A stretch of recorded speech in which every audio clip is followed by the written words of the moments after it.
So, one of my absolute favorite things to do is to go to a bookstore and pick out a book literally just based on its cover. This has a very vintage feel. This book came out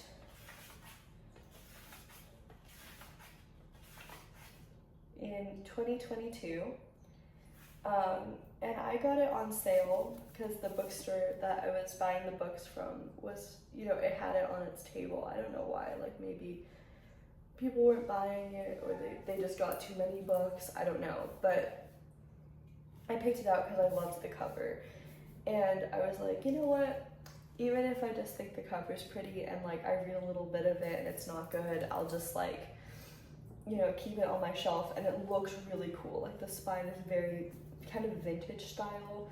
It almost looks like those like 50-cent paperbacks from like maybe the 50s or 60s. I don't know, like have you seen those? Because I feel like it kind of looks like that.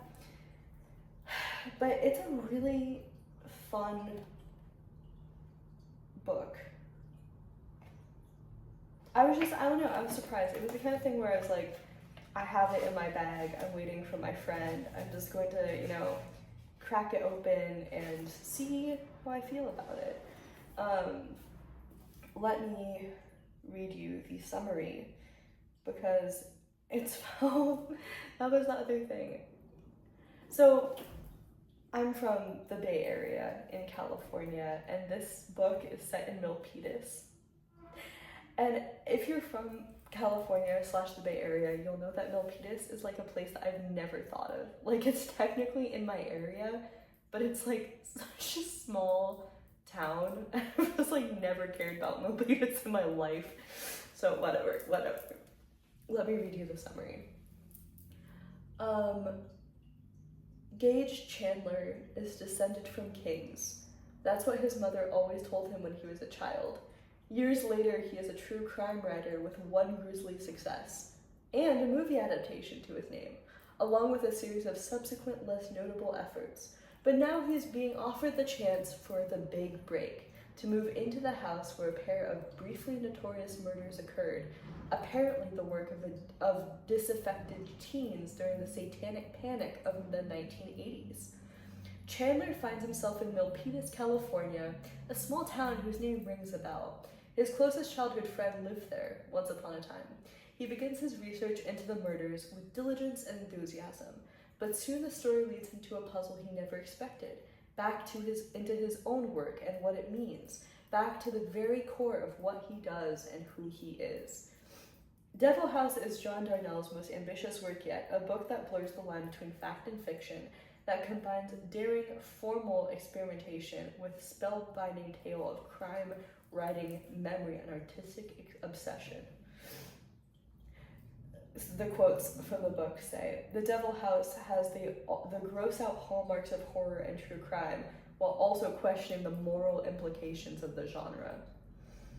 Devil House can be read as an indictment of the true crime genre, specifically of the way stories are concocted to explain often unfathomable tragedies, and how some stories take precedence over others regardless of their truth.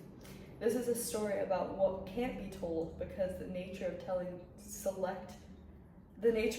selects some truths while setting others aside. It's never quite the book you think it is. It's better." That's the vibe. That's the vibe, though. Because it is not necessarily... So, one of the funny things which I didn't really realize when I was reading the book is that there's a discussion guide. And it's really about how to write true crime. Like, it's the discussion guide is like the book club guide, like if you read this with your book club. And I see how that would be the vibe of like what you'd want to do with this book, because it's about how to read true crime. But that's like if you're a pretentious weirdo who wants to like deep dive every single book you read. this is also just a kind of like fluffy book. Like if you look at on the surface and don't really care, I read a lot of true crime. I watch a lot of true crime. I love true crime YouTube deep dives. I just read the book on the Idaho 4, with like James Patterson writing it, and I thought that was a really good book. But if you read a lot of true crime, this is just an interesting book on the surface, without the discussion guide, without like the mandatory book club questions. It's just kind of literally about a true crime writer trying to write about a story that he wants to write about, and living in the house where like the murders could have taken place. It does break down a lot about kind of what it's like to write true crime and what it's like to be a reader of true crime. I'd say it touches on all of those things, while also being fictitious. So it separates you from the subject matter, because you know that's not necessarily true.